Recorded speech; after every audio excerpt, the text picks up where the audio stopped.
I had some work to do. As a young divorcee, I wanted to rediscover my own strength and build a foundation before I partnered up with someone new. I needed to calm down the hyperactive hamsters running around in my brain so that I could hear the quiet voice in my heart that held the answers that I needed to rediscover myself. I started working with a hypnotherapist named Iris as a way to prepare for remarriage. One of the first tools that Iris introduced me to was guided meditation. And I freaking loved it.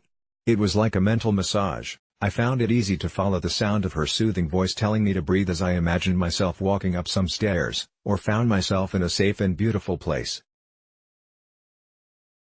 Like magic, for that 1 hour the chatter of my head was silenced.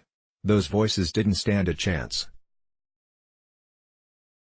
As I became more self-aware, however, I realized that while guided meditation is amazing, after a while it can start to feel like riding with training wheels. Though I still practice with Iris, and the work is still magical, I came to realize it was time to challenge myself, to take all that spiritual coaching, and run the marathon.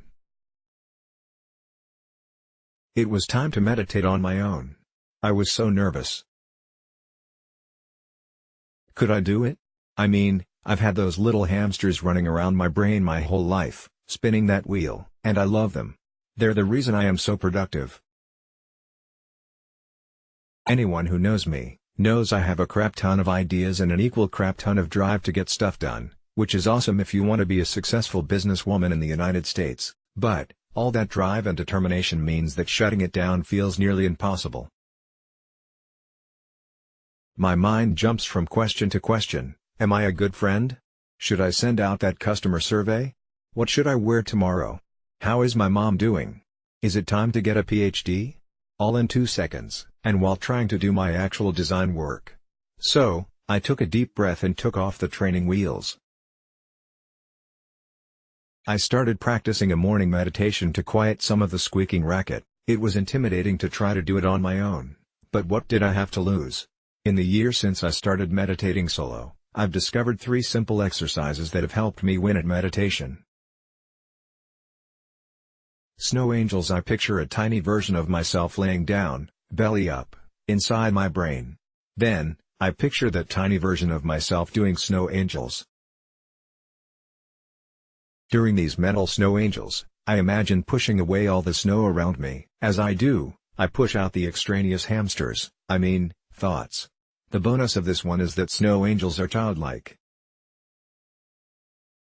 Even thinking about making a snow angel brings a smile to my face, so this particular practice also brings joy and wonder into my morning practice. Even better, unlike with real snow angels, there is no risk of getting ice down the back of my neck. Breathing alchemy. Another of my favorite meditation practices is to think of breathing as an exercise in alchemy. Instead of turning lead into gold, I turn oxygen into love. We don't always get to control what comes into our world, but we do get to control how we respond, and for me that means that every time I get the gift of breathing in, I get to determine what I'll do with that breath. During my morning meditations, I choose to turn it into love and send it out into the world. Why not give it a try? Breathe in oxygen. Breathe out love. Breathe in oxygen. Breathe out love.